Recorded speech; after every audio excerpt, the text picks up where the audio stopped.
Menjelang aksi kumpulan F kelayakan Piala Asia 2027 di antara Vietnam dan Malaysia, jurulatih Vietnam, Kim Sang-sik melawungkan keyakinan untuk menamatkan perlawanan dengan 3 mata.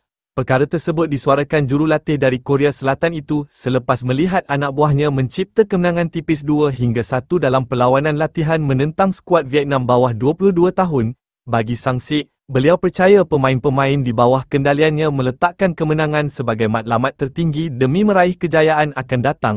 Semua perlawanan adalah tekanan, tetapi kegembiraan akan berganda apabila kami mengatasi kesukaran dan menang. Saya sentiasa percaya bahawa pemain akan bersatu dan berusaha untuk mengatasi cabaran. Walaupun pusingan kelayakan dimainkan dalam format tempat lawan, kami tidak mahu kehilangan sebarang mata dan menyasarkan untuk memenangi kesemua 3 mata dalam perlawanan seterusnya. Menentang Malaysia, secara umumnya, kemenangan sentiasa menjadi matlamat tertinggi pasukan Vietnam, jelas Sang-sik seperti yang dilaporkan Tietau 247.